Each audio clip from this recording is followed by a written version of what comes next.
for many.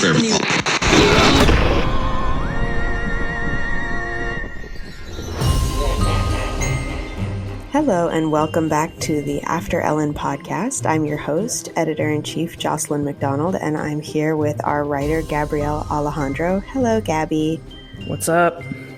I'm really excited about today's podcast topic. We are going to be talking about the lesbians of horror. Oh, just in time for yeah. Halloween. So, how much do you love being scared, Gabby? I don't know that I generally like being scared, but I like being around people who are scared all the time. Does that make sense? Really? Interesting. Just like when I watch scary movies, I'm not going to watch them by myself. I'm going to watch them with other people who get scared easily, so I have a good time. The reason you're not going to watch them by yourself is not because you want to be scared, it's because you want to witness other people being scared? Yes. Or is it because you want to be the big, dumb butch who's like, it's okay, baby. I'm going to put my arm around you and keep you safe. Muscles will dominate any monster who's under the bed. Like, don't worry, I can take this monster. Don't even worry about it. I can take it. But it's not even a thing. One of the things that one of my fondest memories is every time we would have like a family function and all my aunts and cousins would like go in a room and we'd watch a scary movie. But all my aunts and cousins get really scared easily.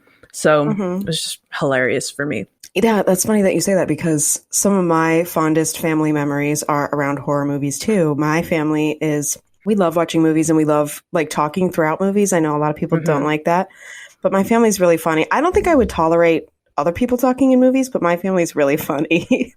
Anyway, the kids in the family watching American Horror Story when the first season came out, and we couldn't stop watching it. We stayed up until like 3 a.m.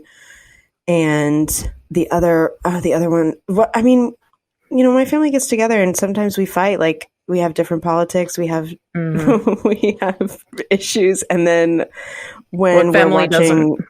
Yeah, and then we're watching movies together. We're united. We're united against the guy with the knife. And oh no, here he comes at the back door. Like why did you go there? Like, don't open the fucking door. We're all so invested.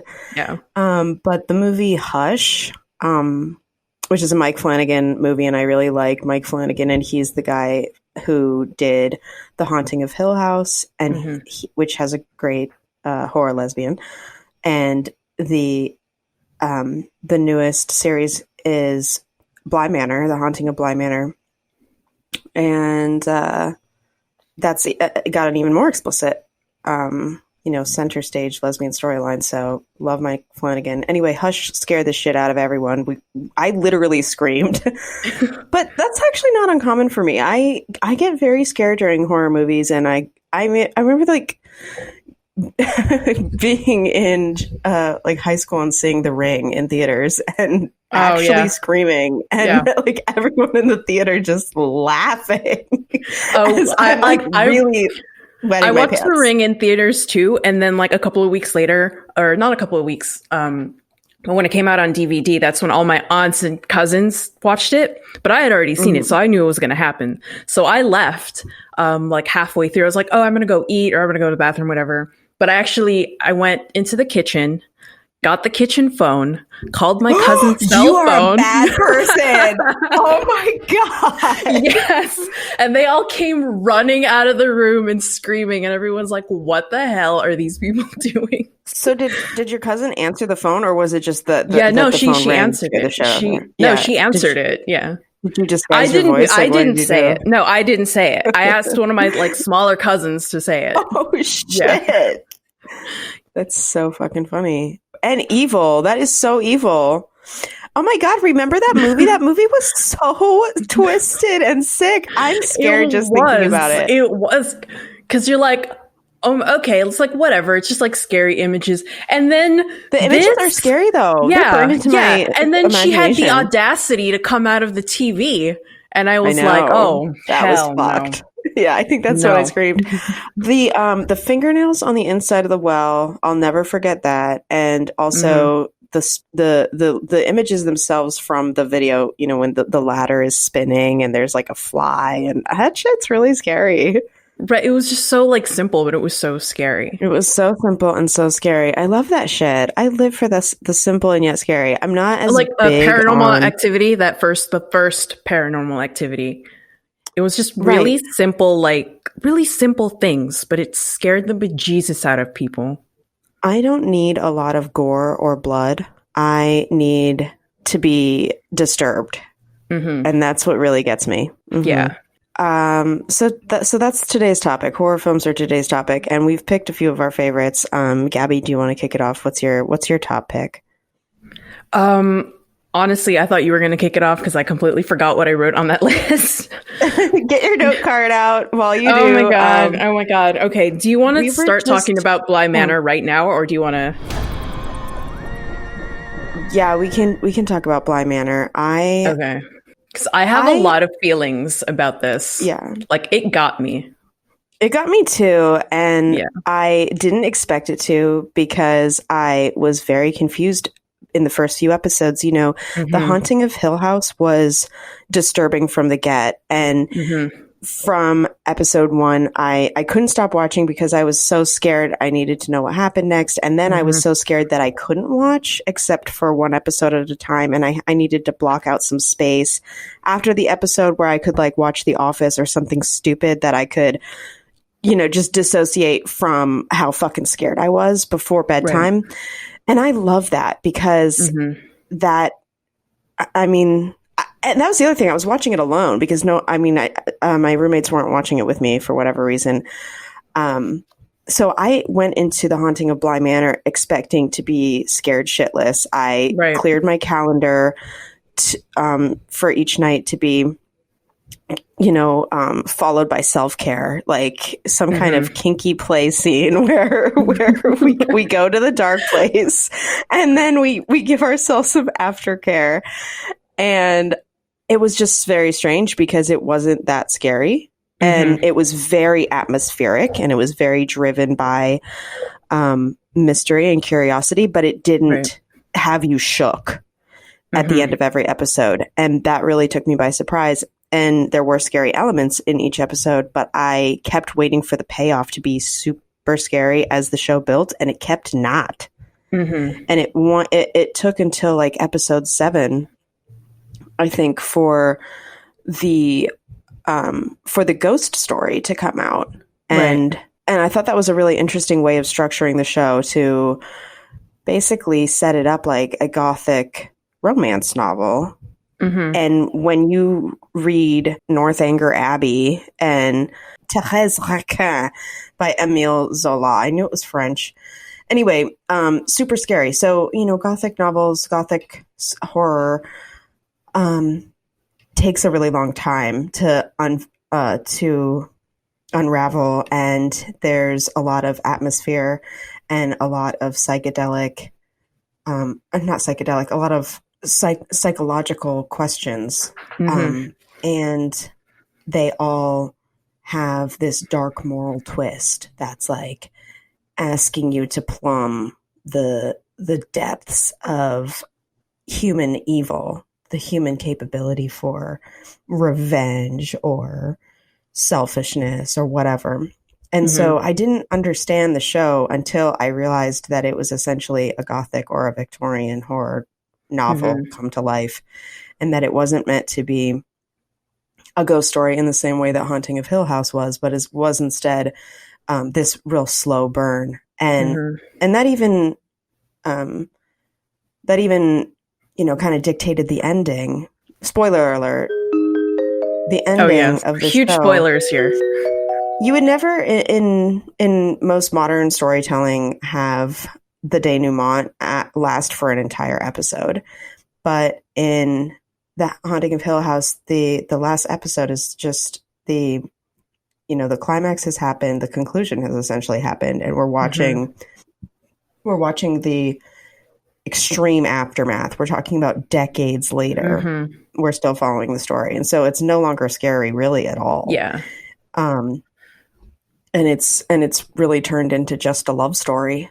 And I loved that. I really loved that. Once I understood what it was, and I wasn't expecting to be scared, then I didn't feel like, where's the fucking payoff here? Right. Because I remember texting you when I was about halfway, and you were like telling me how like disturbed you were, and I was like, should I even finish this? I was very disturbed by it. Yeah. I powered through, and I didn't. I lost sleep not because I was scared, but I lost sleep because I was immensely sad. Because I felt I felt like this, like Bly Manor really got to me on so many ways,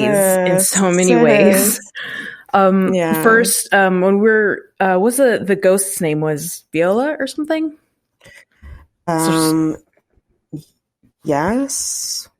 Okay, let's just go with that. But when we were learning her story, and that part where it was just, she wakes up, she walks, she goes to sleep.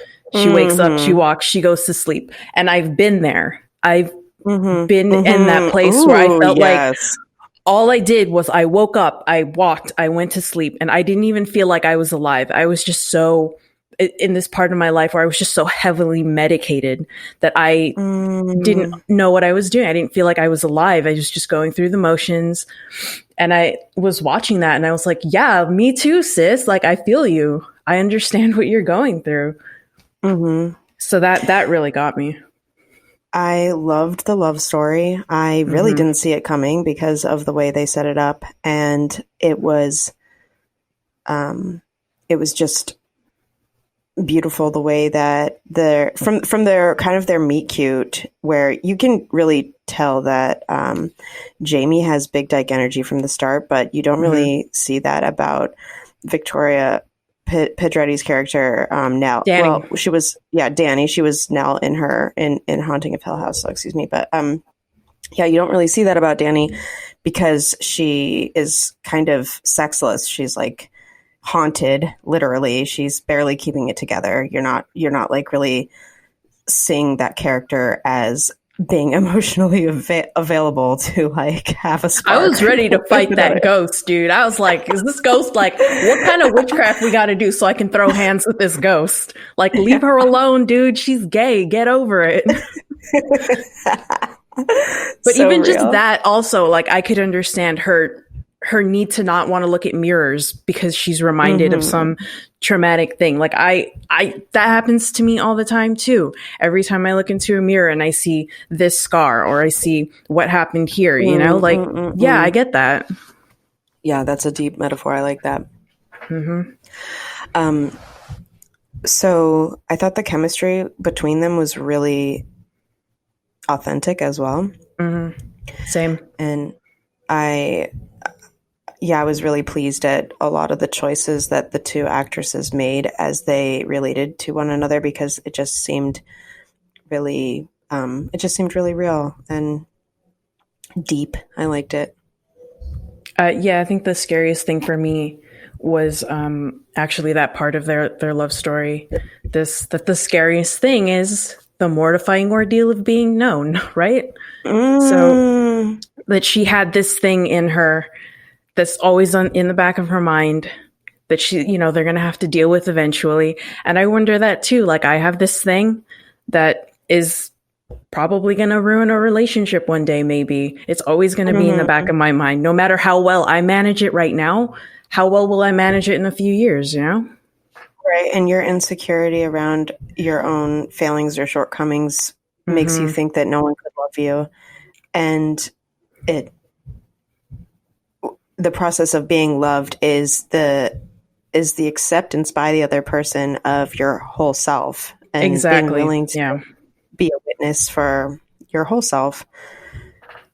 Yeah. So can you lean into that and accept that is what love looks like?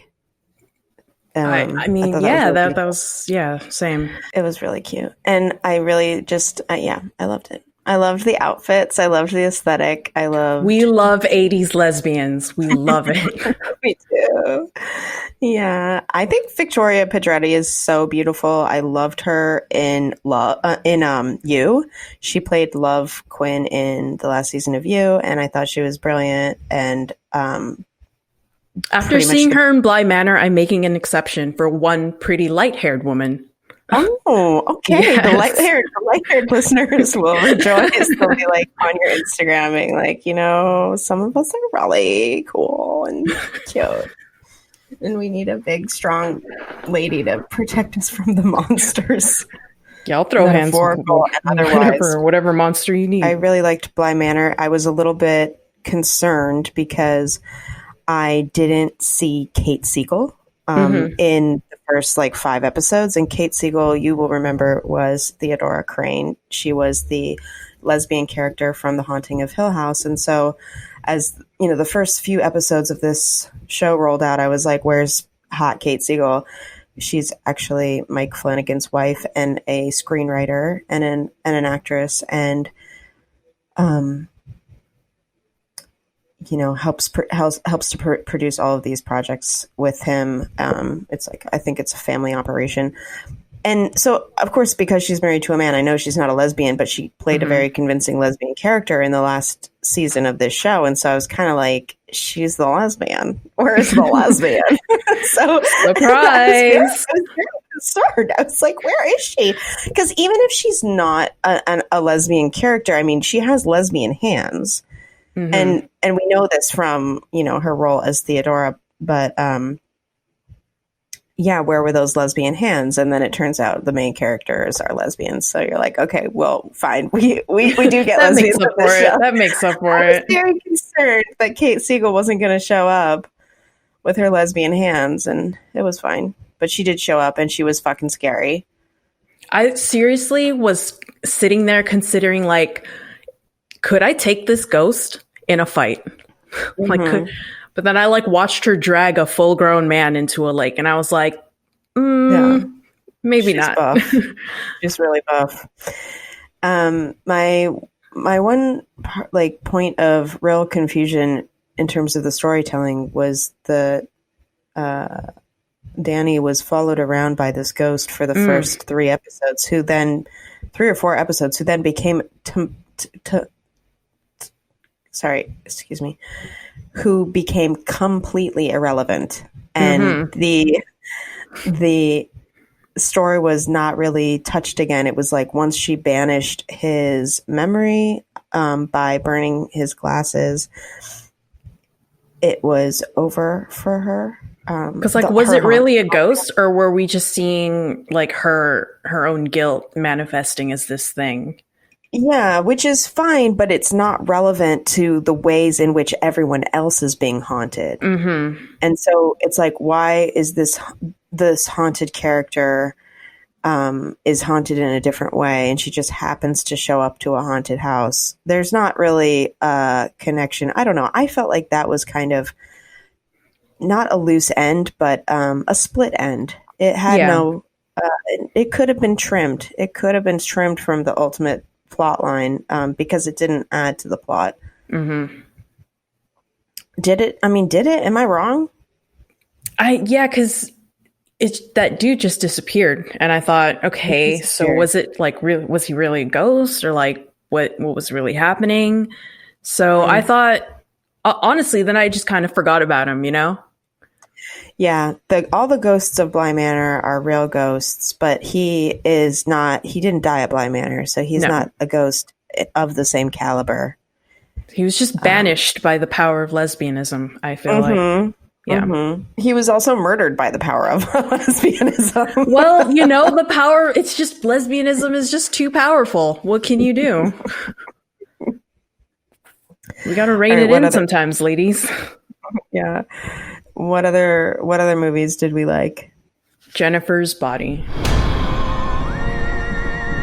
Speaking of lesbianism. Yeah. So I am some kind of bad dyke because I had never seen it up until last week when I knew we were going to record this podcast. I was like, let me jump in on a Starz 7-day trial period and stream this movie. And oh my God, I knew it had Megan Fox because everyone's always like, oh, Megan Fox is the hottest thing ever. I've never really thought that, but I really think that Amanda Seyfried is so stinking cute. I've had a crush on her since she played the fundamentalist Mormon daughter in Big Love.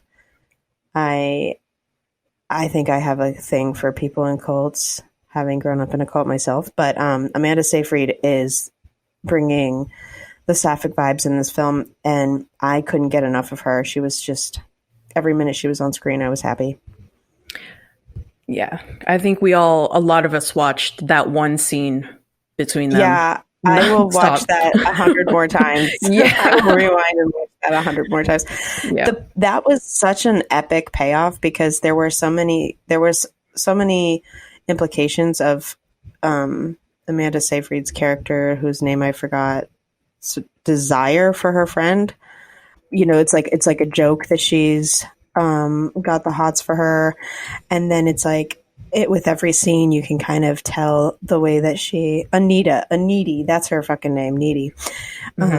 Needy and Jennifer. So in every scene you can kind of tell, like, her eyes linger way too long on Jennifer's body. She is just way too indulgent of every annoying aspect of Jennifer. So you're like, okay, is this going to be some serious lesbian baiting where we can tell that Amanda Seyfried's character, Needy, has sapphic energy, but, you know, it's still a mainstream movie, so we're not going to actually get it. And then we got it. We got it, and it was so good. Get it?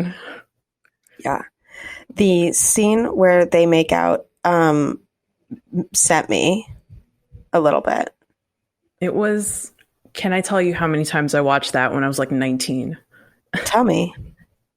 Like constantly. I was just like hyper focusing on that one scene, and I was like, I think I'm gonna have to come out soon. Oh my God, really? That's so funny. Oh, I had a huge crush on Megan Fox when I was younger. I think Really? This is what started my type of being a pretty dark-haired woman, but Oh my God.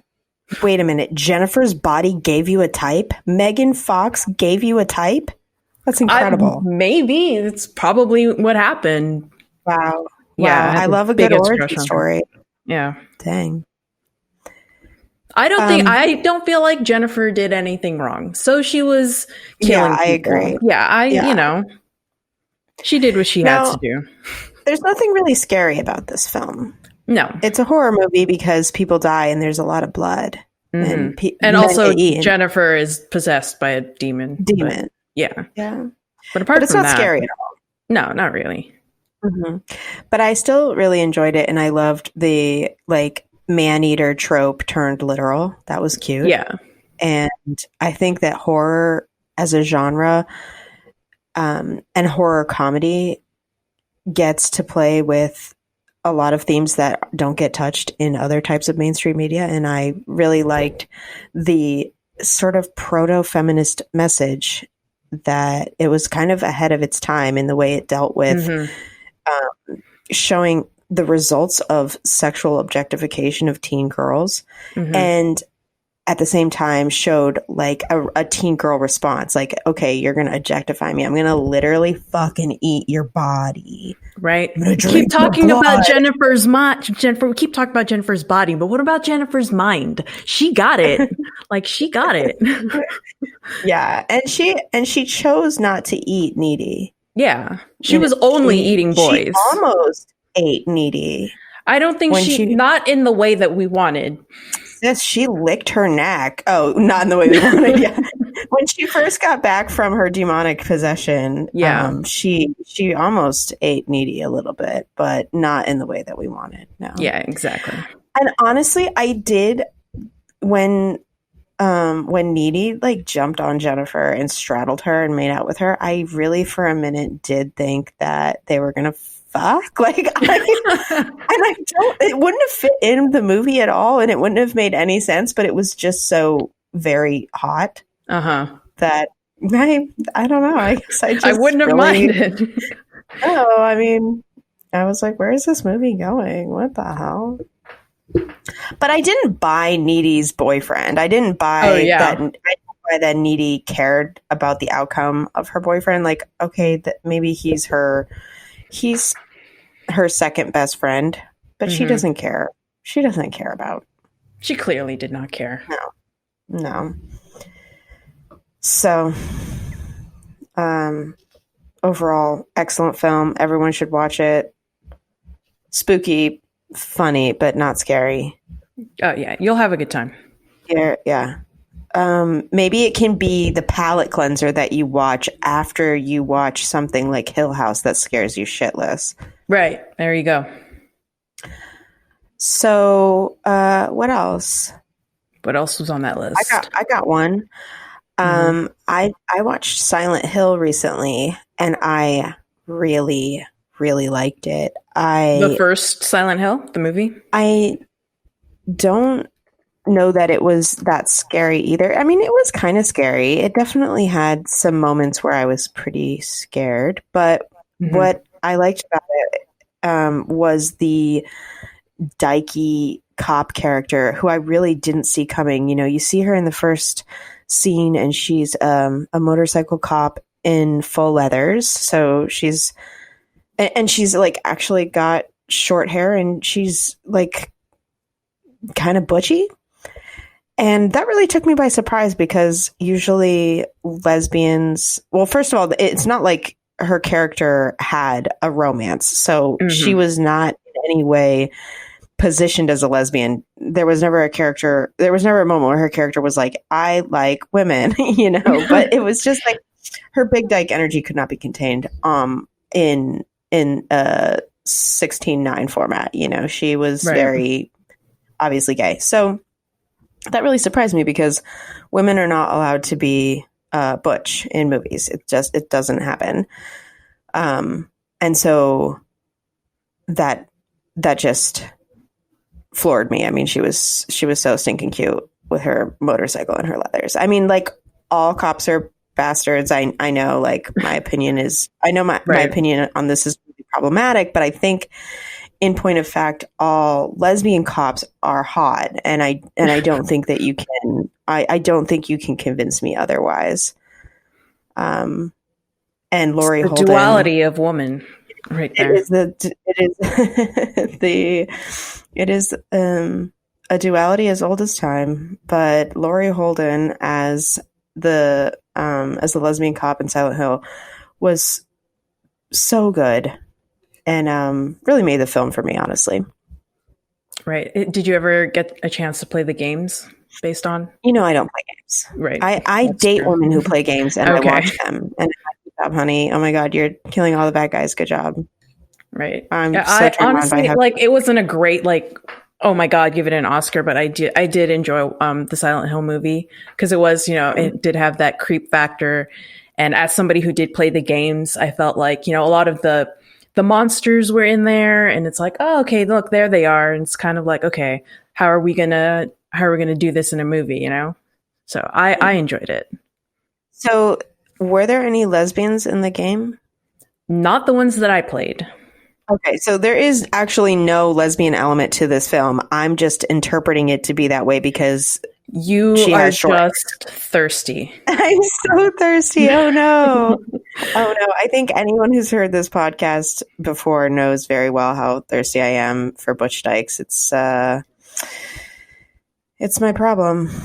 This podcast is basically just trying to get us girlfriends, is what it is. Oh no. They can smell the desperation through their headphones. We gotta be chill. We gotta act like we don't care. Oh, sure. We'll try. What other movies do we like? You know what movie we didn't like? Have you ever seen have you seen Attention? I'm probably butchering the pronunciation, but High Tension is what it's called in English. It's a French film. I feel like I've heard of it. It sounds familiar. I think it came out in 2000, 2001, something like that. It was when I was in high school, and it is a French horror movie that was really fucking annoying. 2003 it came out. Really fucking annoying because for no goddamn reason. Okay, so it's about these two friends, and they travel to the country to visit one of the friends' family, and for no reason at all, one of the friends disguises herself as a like hillbilly and murders the other friend's entire family. and it's kind of like the twist, the surprise twist, and what makes it so scary is that the friend is obsessed with her and wants her, and that's why she killed her whole family. Like, what? What? I don't have time. We don't have time for this anymore. We don't have time for that. It just didn't make it like, no, I disagree. No, absolutely not. We don't have time for that. Oh, you know what I didn't like? I didn't like Monsterland. It's not a movie, it's a show. Monsterland. What's that one? It was a Hulu original show. Oh shit, you wrote about this for AfterEllen.com, the website that we run. Right. Well, you're probably listening. Yeah. Okay. It's called Monsterland, but where were the monsters? We did 2 episodes in Louisiana, and I didn't see a single swamp creature. I disagree. You know how much I love monsters. You know I love my Godzilla and my Mothras. You know I love monsters. I actually didn't know that about you. Oh, okay. But it checks out. It makes sense with everything else I know about you. Right. Have you not seen my giant Godzilla plushie that's usually in the background of these things? But wow. Yeah. Wow. You're such a nerd. Just consistently. Such a nerd. Yeah. That's probably why I'm still single. Anyway. So it was very like, oh, humans are the real monsters. Like, okay, wow. like, wow, that's we know. I came here for monsters. I want to see Mothman go on a date or some shit. Like, I want to see monsters, you know? Mm-hmm. And the episode with lesbians in it, I don't know. I wasn't feeling it. Yeah. Like, I just personally didn't want to see it. Didn't want to see that. Because so the lesbian killed herself. Like, oh wow. So the lesbian episode. Yeah. So yeah, I was really not in the mood to watch a lesbian kill herself that graphically. You know, I'm actually never. Let me go through my memory here. No, I've never been in the mood to watch a lesbian kill herself. Yeah. No. I think us especially never in the mood to see that. No. So is the lesbian Taylor Schilling? Yes. Okay. Yeah. I think she's annoying. I don't know if I could ever see her in a role and not just see Orange is the New Black. Yeah. What do you think? Same. I wasn't really feeling it. So she is in a relationship with who in the show? I don't remember her name, but she is married, and they've been married for like 15, 16 years at this point. Okay. Yeah, so we see them meet, we see them, on their 5th anniversary and so on, so whatever, but yeah, by the end of it, they're married for like 15, 16 years, and then that's when she kills herself. Wow, and so what's the horror element? Just that it's sad, it's scary when people die? Spoiler alert. No, she turned into the monster. Like after she just she killed herself, but then she wasn't dead. She was kind of like a zombie. Oh, wow. Yeah. Huge spoiler alert. Yeah, so Taylor Schilling, love ya. What are you doing though? What are you doing? I don't just want to know what you're doing, what your whole thing is. What were you thinking here with this project? Okay, what else do we got on the horror checklist? I put Thelma on there. It wasn't really horror, but it had like supernatural. Shit. I want to see that, and I never have. Why haven't I? I'm very annoyed. Yeah, it wasn't like scary, but it had some supernatural elements to it. I thought it was scary. People said it was scary, and that's why I wanted to watch it. So what's the deal? Why is it worth watching? Spoiler alert.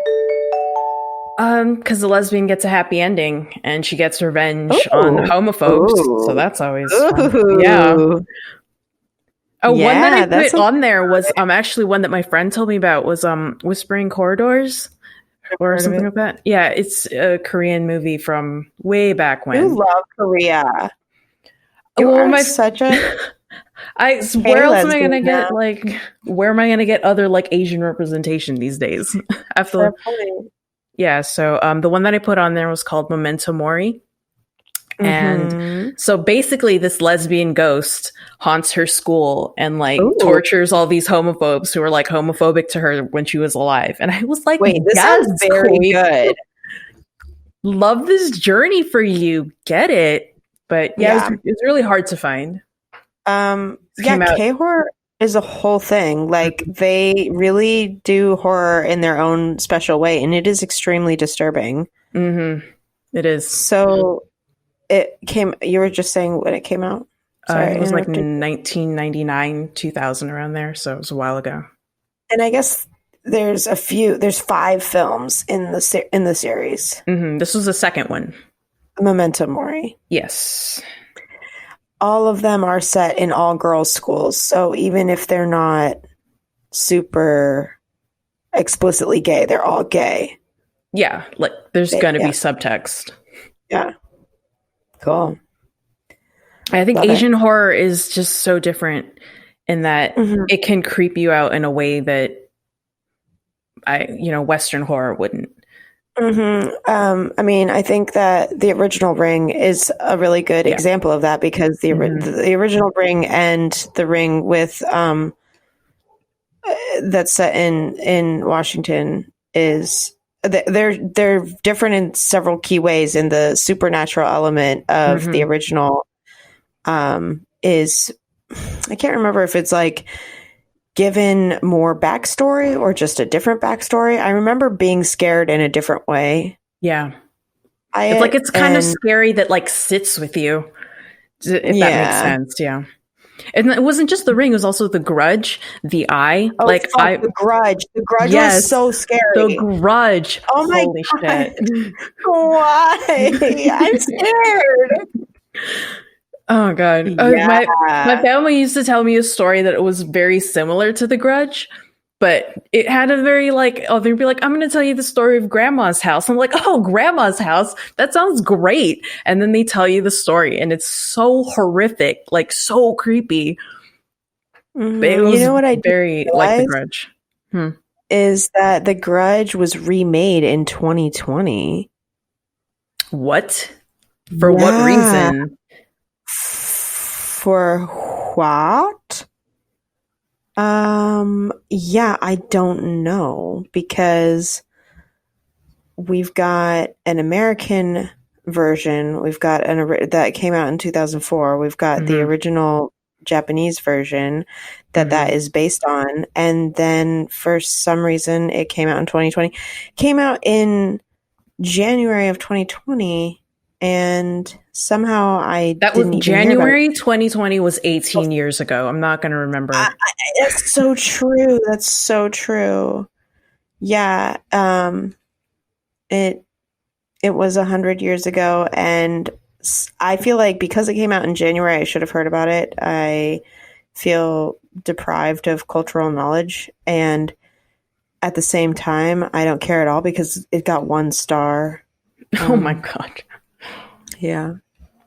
Just watch the original. Just watch the original. Yeah. Yeah, so Ju-on was in 2003. That was the original. And then the 2004 one starring Sarah Michelle Gellar, who, of course, we love. We stan. Like, it was, the American version was, like, scary, but it wasn't, like, as scary. It wasn't. We don't stand that film. We stand Sarah Michelle Gellar, but that film was not scary. It was not good. It was the original that was so fucked up and scary. Yeah, like, there were the jump scares. Like, obviously, you're going to be scared of that, but it wasn't, like, sitting in you afterwards. Do you know what I mean? Call me typical or pedestrian, but I fucking love a good jump scare, and they get me every time. And I know who I am. I'm easy to scare. Just give me some mood, give me some atmosphere, and a good jump scare, and you're off to a good start. My popcorn will be on the floor. Maybe you'll get a scream. You will probably get a scream because it doesn't take a lot. I'm very Easily emotionally manipulated. I love movies. It Right. takes almost zero time for me to get completely in the world and never come out. Oh my God, I'm so concerned about The Grudge. The Grudge 2020 has Okay, tell me about this, because I don't know anything about The Grudge 2020. yeah, it just looks really bad. It looks really bad. It's got John Cho in it, so you would think it would be good, but it's bad instead, is what it sounds like. So that's a shame. I just That's feel so like if rude. something's got John Cho in it, it's like off to a good start, It but should be good. yeah. Well, that's rude. Oh God. It's rude and it's embarrassing. I mean, I feel bad for John Cho because I just want him to be in things that are not bad choices for his career. So what else we got? So if we could make our own scary movie, like what kind of movie would it be? How would it go? What would it be about? Well, it sounds like yours would be a creature feature because you love monsters. I have two ideas right now. Okay, the first one is, okay, you know, like zombie movies, right? This deadly disease, there's an outbreak and everybody's getting infected and sick, right? Very popular. So I want the heroes of this movie to be an Asian mom, a Black mom, and a Hispanic mom. And they save the day with Vicks Vapor Rub. Oh, Because I don't know if your mom was like this, but anything went wrong and she was pulling out the Vicks. You got a headache? Okay. Vicks. You can't sleep? Vicks. You got the flu? Vicks. For once, I would like for them to be right. Just like, you know what? You didn't listen to us. Now Vicks is going to save the day. I love this. They are sniping zombies with chanclas from like 100 meters away. Yes. No, my parents didn't know anything about Vicks. It was exclusively used for congestion. You put it right on your chest. Oh, you can put it everywhere. You put it everywhere. Yeah. You know, there's a mom out there be like, did they even try to use Vicks to fix Corona? Like, yeah. Well, I mean, I think, anything we can try at this point. Oh, for real. They need to be asking the Filipino mothers for sure. Oh, yeah, no. One time my mom made this, sorry, tangent time, but one time I was tangent time. Mom, my back really hurts. So she went in the kitchen and she made this like weird, like milky, viscous liquid, and it smelled so strongly, and she put it on my back, and my back was numb for like 4 hours. And I was like, Mom, what the hell? She goes, okay, but does this still hurt though? You can't feel hurt if you can't feel anything. And I was like, okay. Okay. Did she tell you what was in the concoction? Nope. To this day, I don't know. Good mom. She pulled out all the stops for you.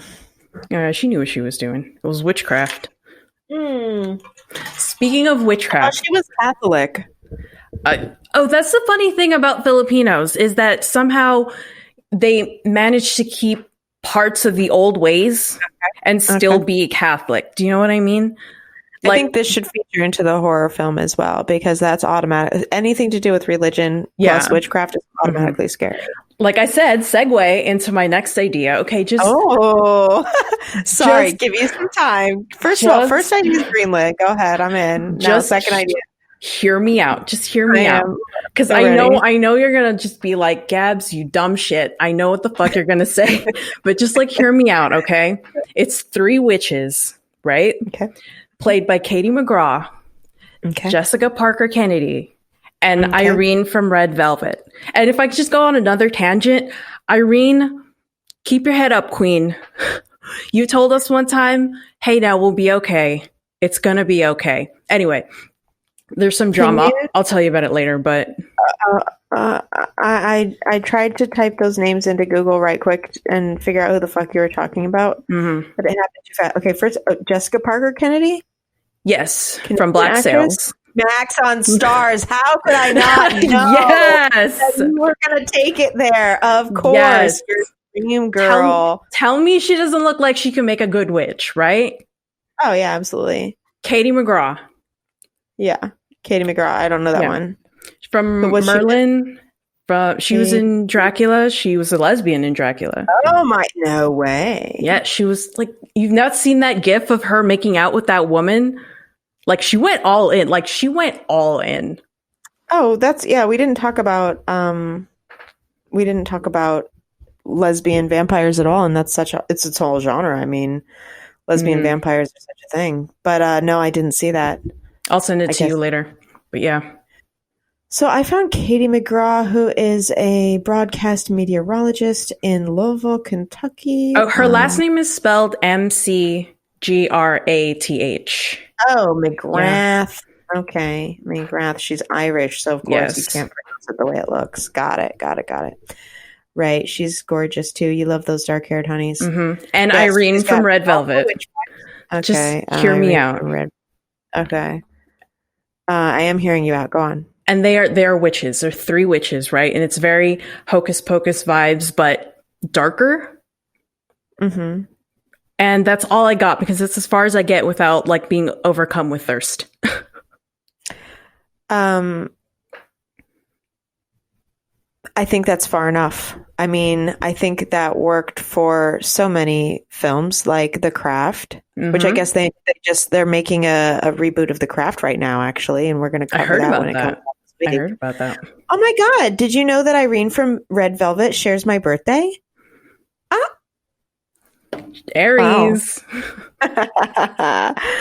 Yes, Aries for Aries. Listen, I love her for you. I need to tell you the gossip about her, but after because it doesn't have anything to do with this. It's not horrific enough to be. No, it doesn't have anything to do with this. Okay, cool. Yeah, well, I think that's a great start for a movie pitch. Maybe if I could see some pages, I could, let you know if I would produce this or not. It's a little bit too much of an outline. Maybe not even enough of an outline at this point, but there's absolutely no outline. It's pure thirst. Love it. Yeah, sure. What would my do you know, can I just say one more thing? I think we need more female werewolves. Ooh. Because werewolf, like that whole thing, that belongs to us. That belongs to women. Okay, once a month you get bloodlust and you wake up covered in blood. Yeah, that belongs to women. True. You're right. And I don't know why this hasn't happened yet. Well, I think it's just because women just on screen are just not allowed to be like that. Do you know what I mean? We're not allowed to be unhinged and we're not even allowed to be angry. Hairy. We're not allowed to be hairy for sure. Yeah, for sure. We've never seen a shaved werewolf. That doesn't happen. That would be weird. What would my horror movie be? It would definitely have jump scares. I think, I think it would have vampires. I think I definitely have a thing for teeth on your neck or on your ears or something. That works for me for sure. Carrie Russell in The Americans with her hair. She would be in it. Oh my God, yeah. Her hair would cover her bite marks. You would never know. She always wears it on one shoulder. I started watching that show from the beginning again. I'm like, I was on the last season, like episode 6, and instead of finishing it, I was like, let's start from the beginning. I have problems. And they're called quarantine. I mean, I wouldn't be doing this if I didn't have so much fucking time on my hands, but exactly. Whenever I find someone who hasn't seen The Americans yet, I'm like, let me give you my pitch about why we should watch The Americans together. And it's just Carrie Russell with her hair. Yeah, I mean, most of my pitch is just, Carrie Russell's fucking hot. And she beats people up. What more do you need? A judo queen. Yes, she's an Olympian, essentially. But for nefarious counterintelligence purposes. Should watch The Americans right now. It doesn't have anything to do with horror, but like watch it anyway. Or lesbians. I don't even think there's any lesbians in it. But you know who is in it? Who is in it? Laurie Holden, who is the Butch Dyke leather daddy motorcycle cop. Yes. And when I saw her in that movie, I screamed. I was like, it's you. Oh my God. This has just turned into thirst hour now. When has it not been? It didn't go through a transformation. It's always been you're right. You're right. Well, what do we have left to say about horror? I don't know. I think we might have covered it all. I think we did. Well, yeah, as usual, we'd love to get feedback from our many listeners about how we're doing on this podcast. Let us know what are your favorite horror movies that feature lesbian or bisexual storylines, or bisexual and lesbian actors. We didn't even touch on anything Sarah Paulson's been in, which is there's plenty. Yeah, there's a lot going on. We love spooky season. I love everything to do with this time of year. Oh yeah. And I don't know if anybody else, because Filipinos, we do also have Day of the Dead. Mm-hmm. So yeah, that's a thing that we do. I don't know which other. I know Mexico does it too, right? So yeah. So we're very in touch with our spooky side. Cool. Well, I mean, I'll definitely be doing some Samhain witchcraft in the next few days, and yeah, pulling out the candles and, making a sacrifice, eating the blood of a virgin boy. No, I'm gonna go full on Jennifer's body. Yeah. I'm gonna try to fight a ghost. I'll let you guys know how it goes. I mean, I heard that's how you get Amanda Seyfried's attention, so might as well try it. Mm-hmm. I'm gonna watch Monster 15 times. There we go. Monster with Charlize Theron? No, Monster with Irene. Oh, from Red Velvet. Right. Yeah. Okay. You're funny. Okay. Yes. Thanks for listening, guys, and let us know what you thought. Hit us up on Instagram, Twitter, Facebook. Follow us on Spotify, iTunes, Stitcher, anywhere you get your podcasts. Let us know what you think. All right, Gabby. I'll talk to you soon. All right. Bye. Bye.